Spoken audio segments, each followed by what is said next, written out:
What's going on, party people from the 5D? This is your homeboy, Angelo. Thank you for spending this moment with me as I go over a few things that I've found important in my life, and hopefully it'll resonate with you as well.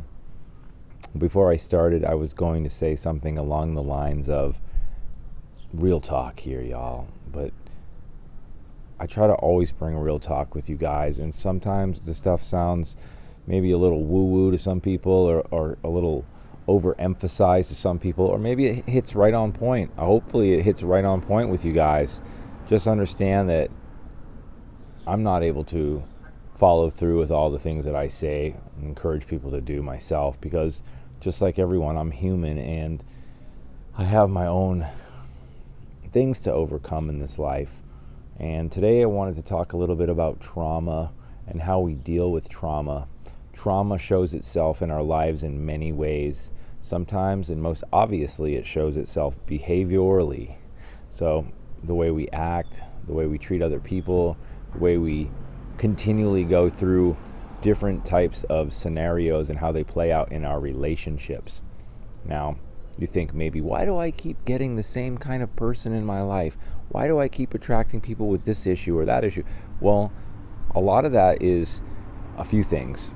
One is you're attracting some of what you are, and like energies tend to come together oftentimes. Sometimes that's not the case. Sometimes it's that you've become subconsciously addicted to certain types of outcomes. You might not even know this. You might not even want this. You might, with all of your conscientious mind, say, there's no way I want to be in that type of a situation again. I am not going back there. And look, lo and behold, there you are one more time. Well, that's okay, because when you realize these patterns are taking place, it's more work that needs to be done. And for me, it's more work that continually needs to be done in my life. There's good, there's bad, there's ups, there's downs, there's ins and outs. There's all things in life that we adjust to, and trauma is one of those things. I read a great book by a man named Dr. Mark Epstein.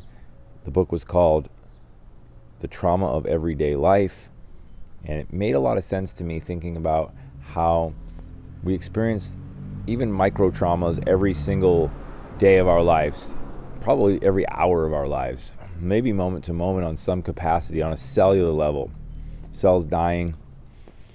So how do we make peace within ourselves and then have the capacity to connect with other people and have happy, fulfilling relationships, not just with other people, but with ourselves? How do we do that? Well, to my mind, to my best understanding, understanding, overstanding, all standings, is the way I see it from where I'm standing. It takes work. It takes continual work, putting in the work every day, the breath work, the cold showers, the meditation, the prayer, the gratitude, the journaling, the speaking out loud what you want from the universe, and conscientiously stepping away from being a victim. We can all choose to be victims, or we can unconsciously live out a victim life. I would say anybody out there does it all of the time, but there's a lot of people out there that live as victims all the time. We all do it at times, let's be real. So once we know we're not a victim, that we are the creators and co-creators of this reality that we live in, we'll have a much better time. I was going to say easier, but much better time navigating this existence that we're in right now. We also have the power and the capacity to sculpt our own reality. So knowing how we can sculpt our own reality, as I've said before, and it's so true, happiness is a choice. It really is. I was laying on the couch. I was feeling down earlier. It was affecting me somatically. My whole body was feeling drained because there was something that was really bothering me on my mind. And it led me to a point of almost this very visceral nervous tension that almost manifested itself as a seizure in my body.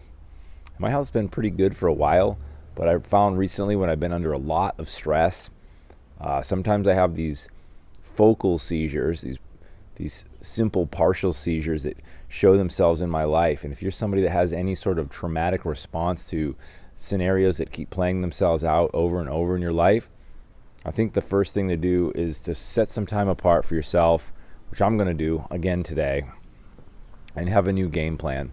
Or look at the game plan that you have. How well are you following it? What's your DMO, your daily method of operation, your modus operandi? How are you living your life?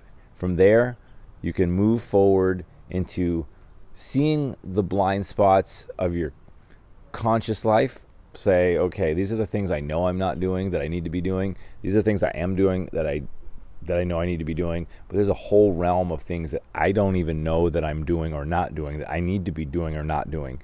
That's life. We keep learning every day. Hopefully, if we're human beings and we're spiritual beings having a human experience, we're continually learning and we're continually growing.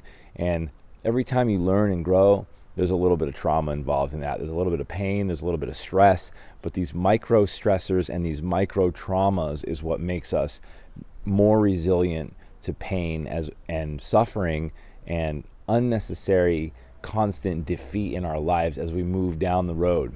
So it's been said once or twice in my life to me that youth is wasted on the young. Well, we're not getting any younger. This is the oldest we've ever been. So let's make it crack-a-lack today. Let's make it happen today. Let's make those changes in our lives, or at least the first step to change is awareness.